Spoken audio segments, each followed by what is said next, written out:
Hello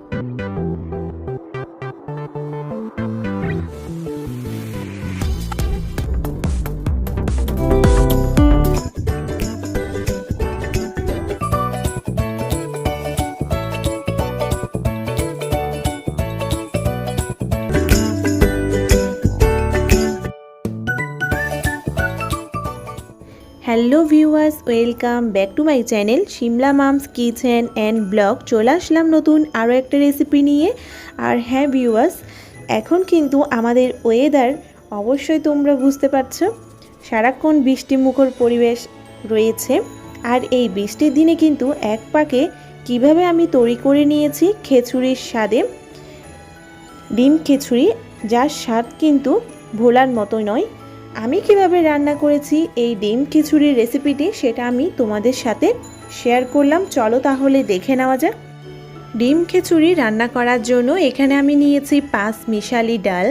এখানে আমি আমার পছন্দের মতো ডাল নিয়ে নিয়েছি, তোমরা তোমাদের পছন্দের মতো ডাল নিয়ে নিতে পারো। আমি সবার প্রথমে দেখিয়ে দিচ্ছি। এখানে আমি নিয়েছি মুগ ডাল, আর নিয়েছি এখানে খেসারির ডাল, আর নিয়েছি এখানে মটর ডাল, আর নিয়েছি এখানে মাসকড়াইয়ের ডাল, আর নিয়ে নিয়েছি সবশেষে দেখিয়ে দিচ্ছি মসুর ডাল।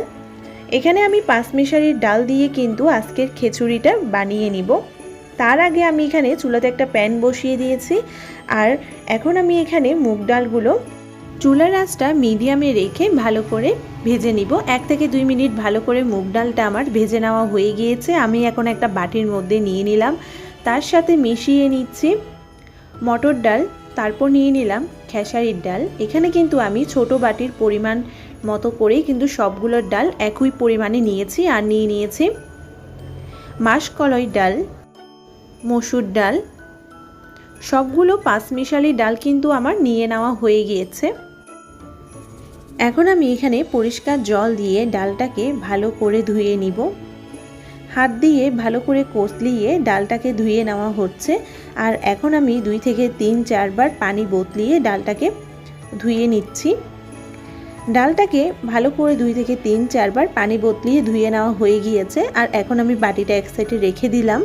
আর নিয়ে নিয়েছি এখানে আরও একটা বাটি। আর তোমাদেরকে এখানে আমি একটা দেখিয়ে দিচ্ছি ছোট বাটি।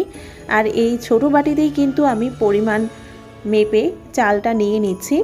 যেহেতু যে বাটির মধ্যে ডালটা মেপে নেওয়া হয়েছে সেই বাটির মেপে কিন্তু চালটা নিতে হবে। এখানে আমি 4 বাটির মতো চালটা মেপে নিয়েছি।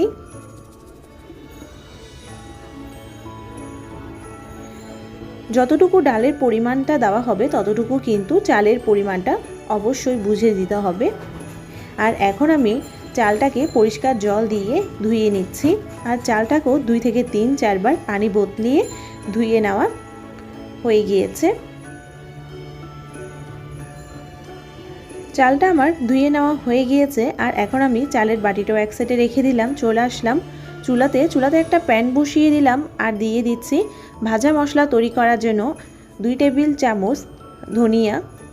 এখানে আমি গোটা ধনিয়া দিচ্ছি। আর নিয়ে নিয়েছি 2 টেবিল চামচ দিয়ে দিব শাহি গোটা জিরে। চুলার ফ্লেমটা মিডিয়াম আঁচে রেখে মশলাটাকে ভালো করে ভেজে নিতে হবে। 1 থেকে 2 সেকেন্ড সময় ধরে মশলাটা ভালো করে ভেজে নেওয়ার পর এখন আমি মিক্সিং জারে মশলাটাকে ভালো করে মিক্সড করে নিয়েছি।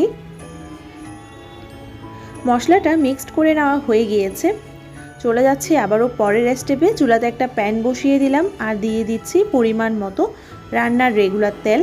আর এখানে আমি ডিম খিচুড়ির মধ্যে দিয়েছি মিষ্টি কুমড়া। এখন আমি এখানে টুকরো করে নেওয়া মিষ্টি কুমড়াটা তেলের মধ্যে ভালো করে ভেজে নিচ্ছি। চুলার ফ্লেমটা হাই টু মিডিয়াম আঁচে রেখে মিষ্টি কুমড়াগুলোকে হালকা লাল করে ভেজে নিতে হবে। মিষ্টি কুমড়াগুলো ভালো করে ভেজে নেওয়া হয়ে গিয়েছে। আর এখন আমি একটা পাত্রের মধ্যে তুলে নিচ্ছি।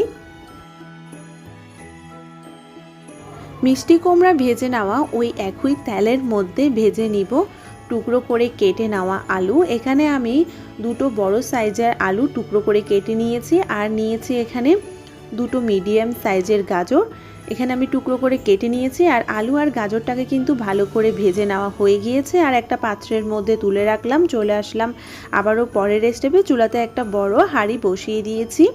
আর এখন আমি এখানে পরিমাণ মতো জল দিয়ে দিচ্ছি, মানে এখানে আমি বড় জগের 4 কাপের মতো জল দিয়েছি। আর জলটাকে ভালোভাবে গরম করে নিয়েছি। জল ভালোভাবে গরম হয়ে আসলে এখন আমি এখানে দিয়ে দিচ্ছি আগের থেকে যে 5 মিশালি ডাল আমি পরিষ্কার জল দিয়ে ধুয়ে নিয়েছিলাম, সেই ডালটা আমি এখানে দিয়ে দিয়েছি। আর চামচ দিয়ে ভালো করে মিশিয়ে নিলাম। চুলার ফ্লেমটা মিডিয়াম আঁচে রেখে ডালটাকে হালকা করে সেদ্ধ করে নেওয়া হয়ে গিয়েছে। আর এখন আমি এর মধ্যে দিয়ে দিচ্ছি আগের থেকে যে চালটা আমি পরিষ্কার জল দিয়ে ধুয়ে নিয়েছিলাম, সেই চালটা আমি এখন ডালের মধ্যে দিয়ে দিয়েছি। চুলার ফ্লেমটা মিডিয়াম আঁচে রেখে চাল আর ডালটাকে কিন্তু ভালোভাবে সিদ্ধ করে নিতে হবে। তার আগে কিন্তু আমি এখানে মশলাটা দিয়ে দিচ্ছি। এখানে আমি 3 টেবিল চামচের মতো দিয়ে দিয়েছি হলুদের গুঁড়ো। হলুদের গুঁড়োটা দিয়ে ভালো করে আবারও চাল আর ডালের সাথে একটু মিশিয়ে নিলাম। এরপর দিয়ে দিচ্ছি 2 টেবিল চামচ জিরের গুঁড়ো। জিরের গুঁড়োটা দিয়ে ভালো করে আবারও চামচ দিয়ে একটু মিশিয়ে নিলাম। আর এই সময় কিন্তু চুলার ফ্লেমটা অবশ্যই হাই ফ্লেমে থাকতে হবে। দিয়ে দিচ্ছি 2 টেবিল চামচ লঙ্কার গুঁড়ো। ঝালটা কিন্তু আপনাদের পরিমাণ মতো বুঝে দিতে হবে। ঝালের পরিমাণ যদি বাড়িয়ে দিতে চান অবশ্যই লঙ্কার গুঁড়োটা বাড়িয়ে দিতে হবে।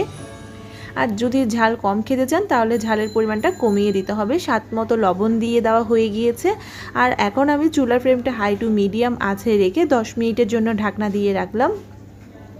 10 মিনিট পর এখন আমি ঢাকনাটা তুলে নিয়েছি। চাল আর ডালটা কিন্তু মোটামুটিভাবে সেদ্ধ হয়ে গিয়েছে। চাল আর ডাল যে পরিমাণে দেওয়া হবে সেই পরিমাণের থেকে কিন্তু পানির পরিমাণটা একটু বাড়িয়ে দিতে হবে, কারণ চাল আর ডাল যখন সেদ্ধ হতে শুরু করবে সেই সময় কিন্তু পানির ভাবটা একটু কমে আসবে। এরপর আমি এখানে দিয়ে দিয়েছি মিষ্টি কুমড়া, আলু, গাজর, যেটা আমি আগে ভেজে রেখেছিলাম সেই ভেজে রাখা সবজিটা দিয়ে দিয়েছি। তার মধ্যে দিয়ে দিচ্ছি যে ভাজা মশলাটা আমি আগে তৈরি করে রেখেছিলাম, সেখান থেকে 2 টেবিল চামচ দিয়ে দিয়েছি। আর পরে আবার লাগলে আবার দিয়ে দিব। এখন আমি সবগুলো আবারও ভালো করে মিশিয়ে নিলাম। এখন আমি আলু, মিষ্টি কুমড়া আর গাজরটা চাল ডাল সাথে ভালো করে সেদ্ধ করে নিয়েছি। আর এখন আমি যে ভাজা সবজির তেল রয়েছে সেখানে আমি এখন একটা ফোড়ন তৈরি করে নিব।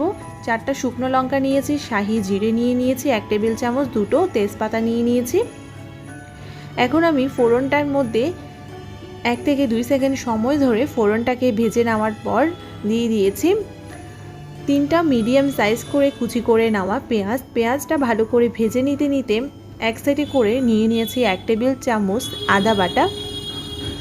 ফোড়নটাকে ভালো করে ভেজে নেওয়ার পর ফোড়ন থেকে যখন খুব সুন্দর গন্ধ বেরোতে শুরু করবে এরপর দিয়ে দিয়েছি একটা মিডিয়াম সাইজে টমেটো কুচি। টমেটো কুচিটা দিয়ে ভালো করে তেলের মধ্যে ভেজে নিতে হবে যাতে করে টমেটোটা নরম হয়ে আসে। এখন আমি এখানে 6-7টার মতো কাঁচা লঙ্কা মাঝখানের থেকে কেটে দিয়েছি, এটা সম্পূর্ণ ফ্লেভারের জন্য। আর এখন আমি খিচুড়ির উপরে দিয়ে দিচ্ছি সেই ফোড়নটা। তেলের ফোড়নটা আমার খিচুড়ির উপরে দিয়ে দেওয়া হয়ে গিয়েছে। আর চামচ দিয়ে কিন্তু খিচুড়ির সাথে ভালো করে মিশিয়ে নিতে হবে। আর এভাবে কিন্তু খিচুড়ি রান্না করলে বৃষ্টির দিনে খেতে কিন্তু অনেক অসাধারণ লাগবে। আর যে বাকি ভাজা মশলাটা রয়েছে সেই ভাজা মশলাটা আমি এখন খিচুড়ির মধ্যে আবারও দিয়ে দিলাম। এখন আমি সবগুলো একসাথে ভালো করে মিশিয়ে নিচ্ছি। আর সব শেষে দিয়ে দিব 2 টেবিল চামচ চিনি। খিচুড়িটা একটু মিষ্টি মিষ্টি হলে কিন্তু খেতে খুবই দারুণ লাগবে। যদি আপনাদের মিষ্টিটা অপছন্দ হয়ে থাকে তাহলে চিনিটা অ্যাভয়েড করতে পারেন। সব শেষে দিয়ে দিচ্ছি গরম মশলার গুঁড়ো। গরম মশলার গুঁড়োটা দিয়ে ভালো করে আবারও খিচুড়ির সাথে মিশিয়ে নিলাম।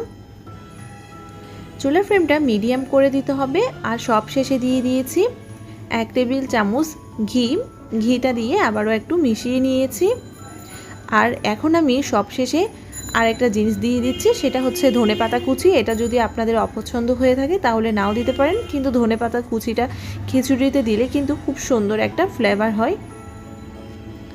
আর আমাদের তৈরি হয়ে গেল গরম গরম ডিম খিচুড়ি। আর এই বৃষ্টির দিনে কিন্তু বৃষ্টিমুখর দিনে আমরা কিন্তু সবাই এরকম ডিম খিচুড়ি খেতে খুবই পছন্দ করে থাকি। যারা খিচুড়ি লাভার তাদের জন্য কিন্তু আমার আজকের এই রেসিপিটি। আর যারা খিচুড়ি বাড়ির মধ্যে বানিয়ে নেন, আমি কিভাবে বানিয়েছি সেভাবে যদি একবার আপনারা বানিয়ে দেখেন, খেতে কিন্তু অনেক দারুণ লাগবে। আর আমার আজকের রেসিপিটা যে যেখান থেকে দেখছেন অবশ্যই দেখে কিন্তু একটা লাইক দিয়ে দিবেন আর কমেন্ট করে জানাবেন আপনাদের কাছে কেমন লেগেছে। যদি ভালো লেগে থাকে অবশ্যই আমার চ্যানেলটাকে সাবস্ক্রাইব করবেন, আমার পাশে থাকবেন। সবাই ভালো থাকবেন, সুস্থ থাকবেন। ধন্যবাদ।